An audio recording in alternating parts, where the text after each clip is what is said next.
C'est un plaisir de vous retrouver dans Autrement dit, une émission basée sur l'étude de la Bible en lien avec tout ce que nous pouvons vivre dans la société et dans notre quotidien. Et pour cela, j'ai le plaisir d'accueillir Patrick et Samuel. Bienvenue à vous deux.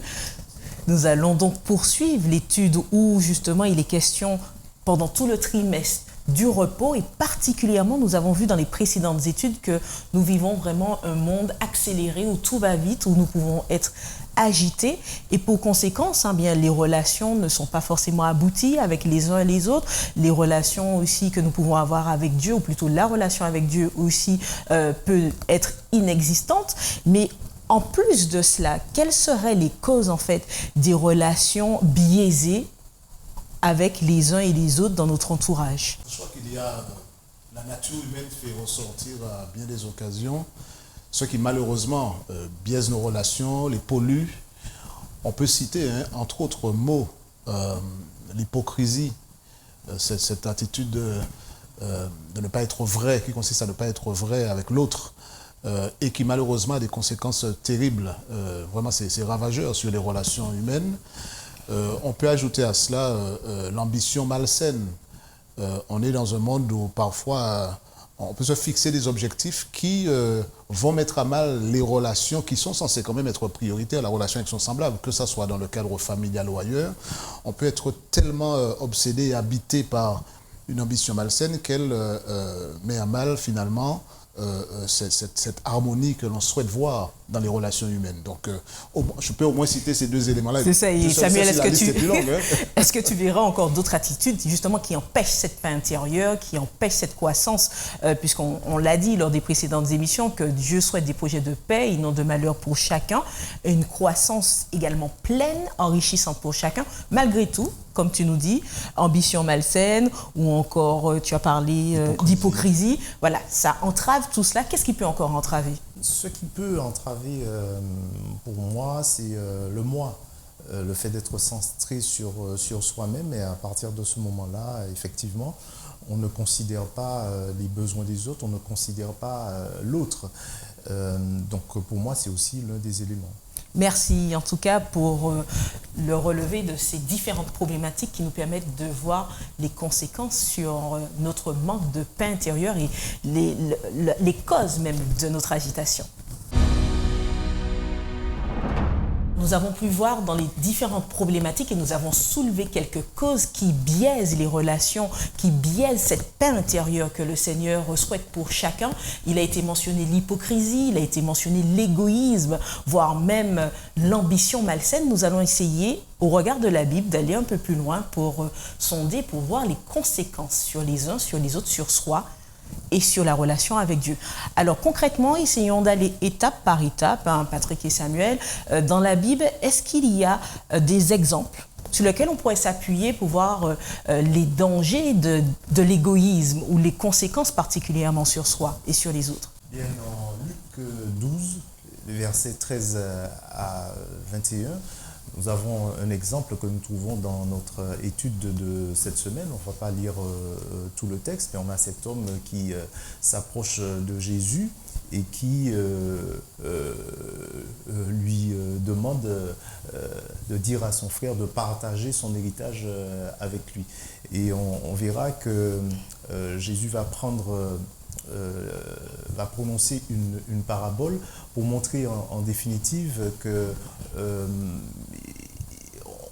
on est parfois très attaché au bien et que l'homme de la parabole, l'homme riche de la parabole, il ne faisait pas attention à Dieu, à la relation avec Dieu et à ce que Dieu avait pu lui donner. Il considérait que c'était grâce à lui, à son travail, qu'il avait obtenu tout cela.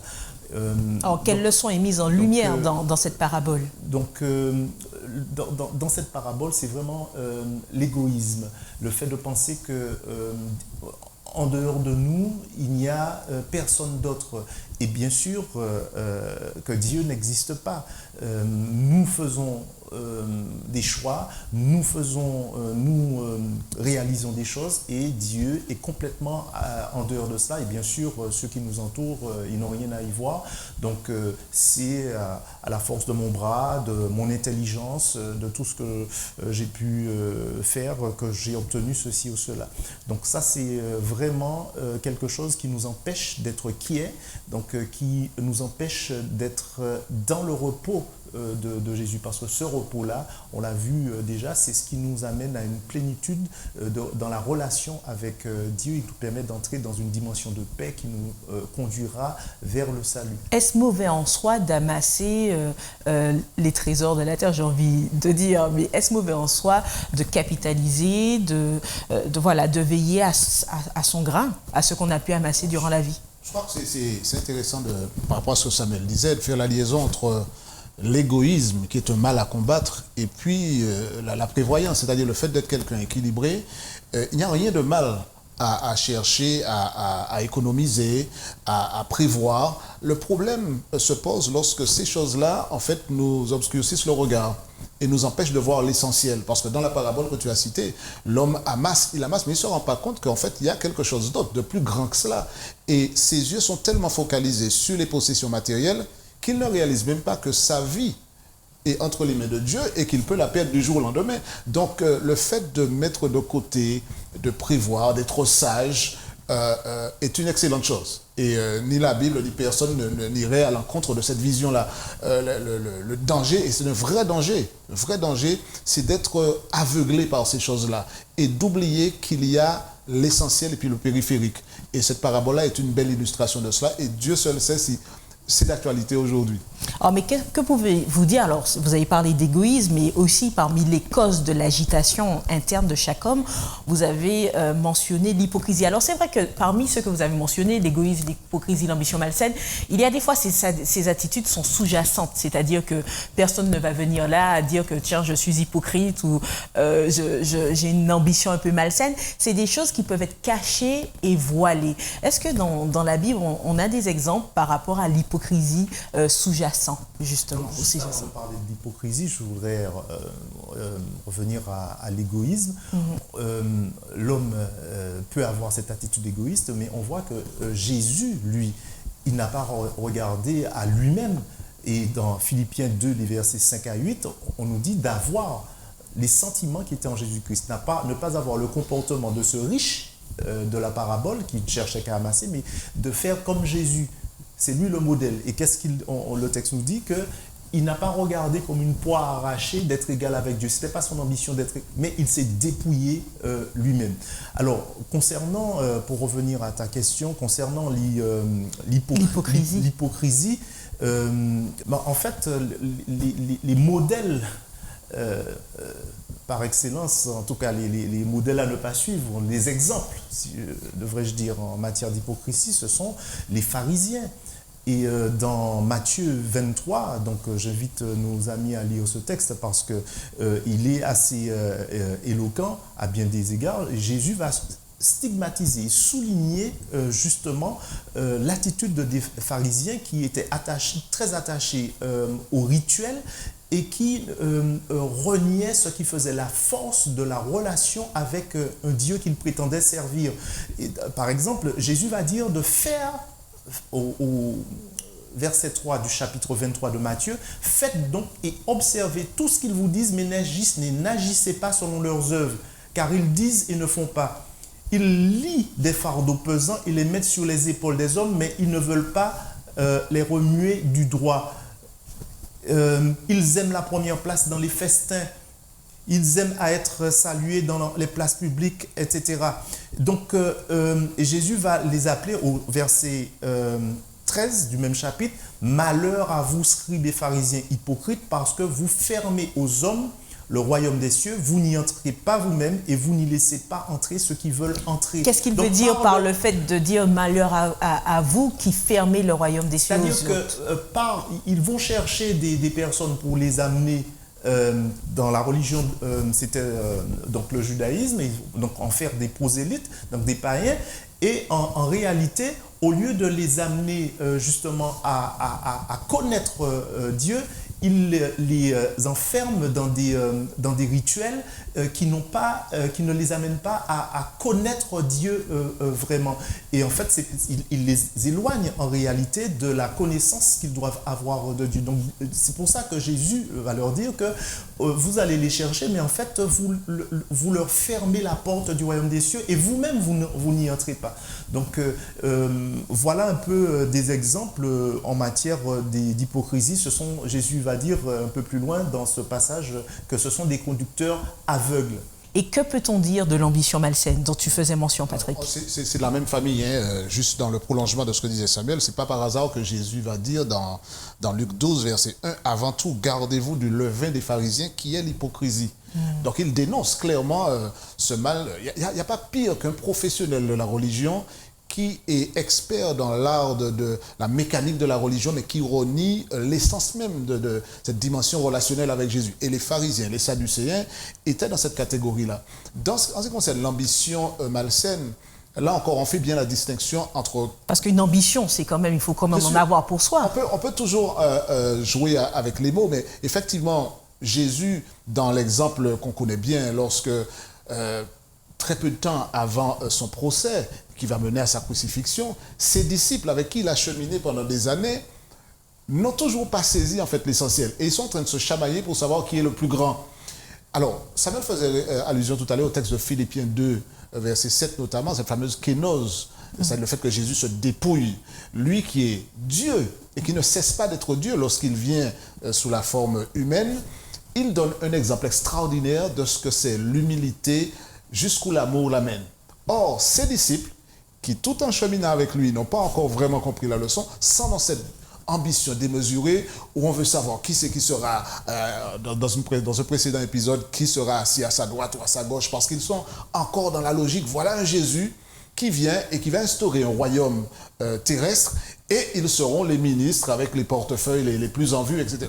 Donc, cette démarche qui consiste à mettre le doigt sur cette ambition malsaine, Jésus l'a incarnée à travers sa venue. L'incarnation, c'est Dieu qui se fait homme. Or, les disciples n'ont pas encore réalisé que Jésus est en train de leur dire le leader-serviteur. C'est ce que vous êtes censé être. La meilleure manière d'être grand, c'est justement de vous humilier. Devenez comme ce petit enfant.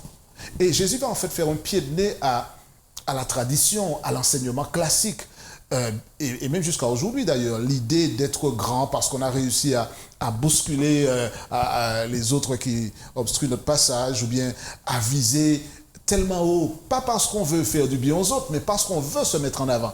Et tout ça est lié, l'égoïsme, on en parlait tout à l'heure, l'hypocrisie. Donc on parle de Dieu, mais notre objectif, c'est d'être assis sur la plus haute marche du podium. Alors, je répète, il n'y a rien de mal à vouloir faire mieux, à viser l'excellence et à chercher toujours à se dépasser. Ça, c'est quelque chose de sain. Mais quand on met cela au service de la bonne cause, on est dans la dynamique de Jésus. N'est-ce pas un peu contradictoire, puisque là, vous mentionnez les causes de l'agitation, puisque Dieu, ce qu'il souhaite pour chacun, c'est que l'on soit animé d'une paix intérieure et que l'on puisse rayonner de tout ce qu'il souhaite, hein, des fruits de l'esprit. Or, Jésus, même à travers les paraboles, à travers tout ce qu'il a pu dire aux pharisiens pour remettre en cause leur attitude, comment comprendre ce texte de Matthieu 10, versets 34 à 35, quand il dit qu'il n'est pas venu sur terre pour porter la paix, mais il dit « je suis venu pour plutôt porter l'épée ». Alors, n'est-ce pas aussi une source d'agitation? Voilà, qu'est-ce qu'il veut dire par là? Alors, effectivement, cette déclaration de Jésus peut se prêter à diverses interprétations, mais il n'y en a qu'une seule qui soit la bonne.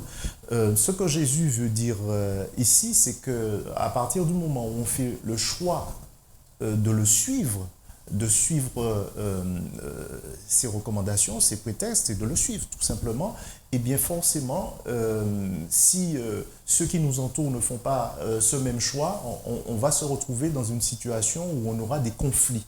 Mais en aucune manière, on ne sera pas dans une dimension de paix, parce que lorsqu'on marche avec Jésus, lorsqu'on vit avec lui, on trouve le repos et on trouve la paix. C'est un avertissement pour nous dire, de manière un peu choquante, en tout cas interpellante, pour nous dire que ne croyez pas que vous allez vivre sans difficulté, parce que dans vos propres familles, vous allez rencontrer des problèmes. Entre le frère et la sœur, selon le choix qui sera fait, celui qui aura fait le choix, entre un père, un mari et sa femme, etc. Et c'est ce que Dieu veut nous dire ici.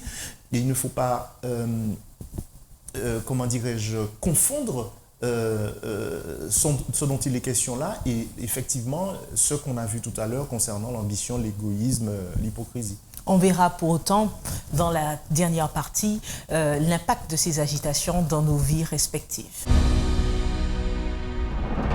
Nous savons que le péché a dénaturé la nature même de l'homme et nous avons pu faire ressortir certaines attitudes néfastes à nos relations, qu'elles soient avec les autres ou avec Dieu, en termes d'hypocrisie, en termes aussi d'ambition malsaine, en termes d'égoïsme.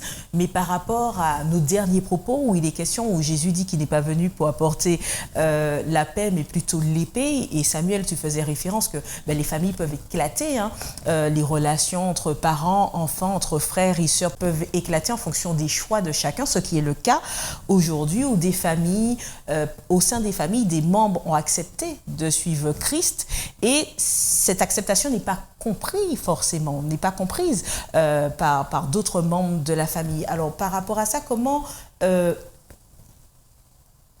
une acceptation de Dieu peut favoriser au sein de sa famille une vie harmonieuse malgré tout? Alors, je crois que le point de départ, c'est la déclaration de Jésus, effectivement, qui peut sembler faire désordre. Hein, quand lui qui se présente comme le prince de paix, venir dire qu'il apporte l'épée, effectivement, ça peut poser problème. Maintenant, en fait, la liaison et le trait d'union qu'on essaie de faire dans notre vie pratique, c'est de bien comprendre que l'amour humain doit être placé sur l'autel de l'allégeance à Christ.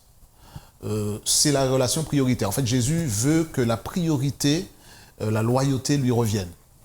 Alors, dans la pratique, il faut intégrer que nous n'aurons pas nécessairement des relations harmonieuses dans les cercles familiaux, puisque la liberté dont nous jouissons chacun peut nous amener à accepter le choix de l'autre, de se positionner clairement en faveur de Christ, ou alors d'entrer dans une opposition systématique. C'est ça. Maintenant, parce qu'il y a des fois, il y a des familles qui sont carrément en rupture. Bien sûr, et c'est malheureux, c'est triste.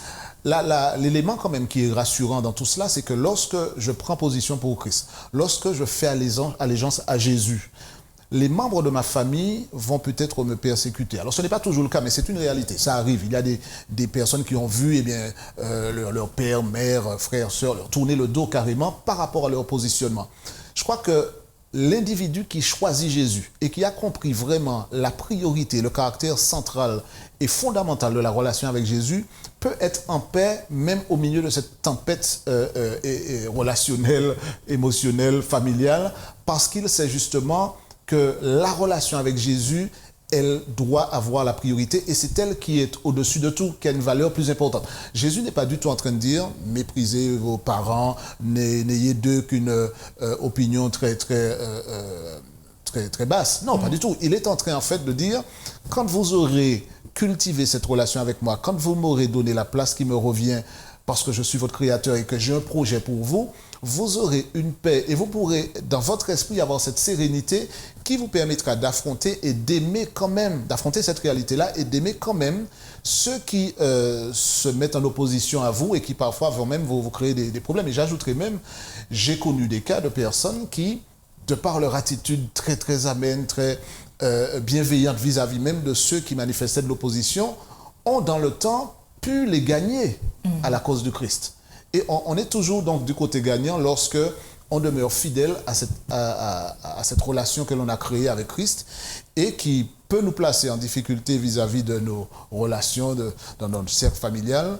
Mais à la fin de l'histoire, j'ai envie de dire, on réalise que le plan de Dieu pour nous, c'est que nous puissions quand même nous en sortir grandis et essayer quand même de contribuer à faire du bien à ceux qui nous entourent. Dans le prolongement de tes propos, où tu dis que par l'attitude démontrée, certaines personnes ont pu changer d'attitude par rapport à un membre de la famille qui a accepté Christ. A contrario, certaines attitudes, au contraire, et je veux mettre l'accent sur le fait de ne pas vivre pleinement ce que l'on dit, et tu as fait allusion avec les pharisiens, peuvent aussi biaiser le regard d'une religion ou d'une communauté, ou plutôt de l'acceptation d'une vie en Christ. Alors par rapport à cela, quel message avez-vous auprès des personnes qui portent un regard justement sur des personnes qui ne vivent pas pleinement ce qu'elles disent? Et qui sont déçus par là, qui sont déçus par ça et qui tournent carrément le dos? On peut répondre à ta question en s'appuyant justement sur le contre-exemple des pharisiens, parce que qu'est-ce que Jésus souligne? C'est que ils ne font pas ce qu'ils disent.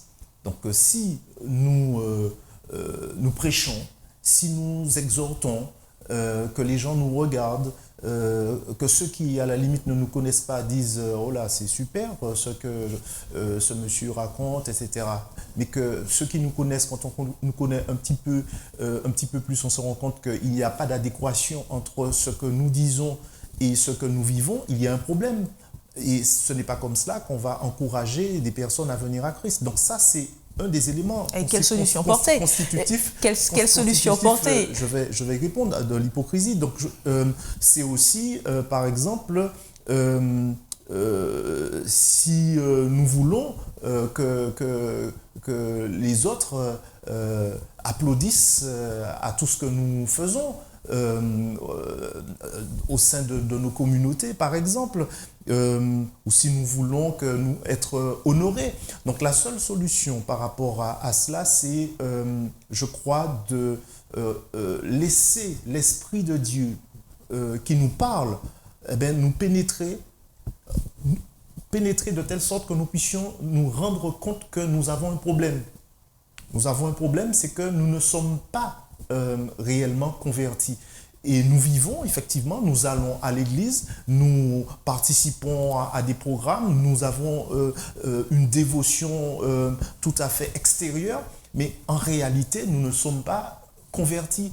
Et donc, pourquoi je parle de l'Esprit de Dieu? Parce que c'est lui qui nous permet, justement, c'est lui qui va permettre de jouer ce rôle de révélateur et de nous montrer que nous avons ce problème-là. Aller humblement aux pieds du Maître. Notre ambition, à ce moment-là, elle sera à la hauteur de l'ambition que Dieu veut pour nous. Notre égoïsme, il sera non pas annihilé, parce qu'il faut quand même que nous ayons notre ego, il existe d'une certaine manière, mais il sera soumis à la grandeur de Dieu, et Dieu nous fera grandir en lui. Donc ce sont des éléments comme cela qu'il nous faut, et très concrètement en réalité, parce que ce ne sont pas des choses tangibles, mais c'est vraiment se dire que nous ne sommes rien. Oui, en lien avec ce que tu dis par rapport à l'ego qui s'exprime très fortement et à des ambitions aussi qui peuvent être démesurées. Il y a beaucoup de projets qui périclitent au sein des églises, des familles, quelles que soient, par rapport au fait que les visions ne soient pas forcément partagées, ou encore qu'une personne souhaite être mise en avant plus qu'une autre, ou que l'autre souhaite aussi être mise en avant. Il y a pas mal de conflits comme ça qui peuvent surgir. Alors, comment aller vers la voie de l'apaisement et de la vision commune partagée? Alors, c'est vrai que ça peut paraître très, très théorique, mais soyons clairs. Les êtres humains ont en eux-mêmes cette fâcheuse tendance à focaliser sur eux, sur leur propre personne. Samuel parlait d'ego, donc on pense qu'on a toujours raison, que notre projet est le meilleur, etc. Et on piétine, ce faisant, l'autre. Et puis finalement, on se rend compte que même au nom de Jésus, pendant que l'on parle de choses spirituelles, on est en train de froisser des relations. Alors je crois qu'au risque de paraître simpliste, mais c'est vrai, Samuel avait mis l'accent tout à l'heure sur la conversion. Le témoignage que je peux avoir peut être calamiteux vis-à-vis de l'autre. Mais quand on se rappelle qu'en réalité, dans notre démarche spirituelle, la centralité de Jésus est un élément clé. Et à certains moments, cette centralité de Jésus va se traduire comment? Par le fait de me mettre en retrait et de permettre à l'autre d'avancer. Non pas que je renie mes propres idées, ce que je pense qui est bien, mais dans la vie en commun, dans l'exercice de la foi de manière communautaire, je dois arriver à ce stade où je reconnais que même si ce que je souhaitais n'aura pas droit de citer, qu'est-ce qui est le plus important? Que je puisse à tout prix faire valoir mon opinion, ou alors que je puisse permettre aux uns et aux autres de s'exprimer et reconnaître que peut-être mon opinion ne sera pas celle qui sera retenue. Et ça s'appelle le savoir vivre ensemble. Et c'est Dieu qui, par son esprit, peut nous donner la sagesse et la paix nous-mêmes, qui fasse qu'on ne perdra pas le sommeil, même si finalement notre projet n'a pas été retenu. Et il y a certaines personnes qui vont avoir des problèmes de santé, qui vont ne plus vouloir entrer en relation avec d'autres personnes simplement parce qu'ils étaient tellement habités par l'idée que c'est moi d'abord, mon projet. Je crois qu'il faut retrouver cette sérénité où c'est Dieu d'abord.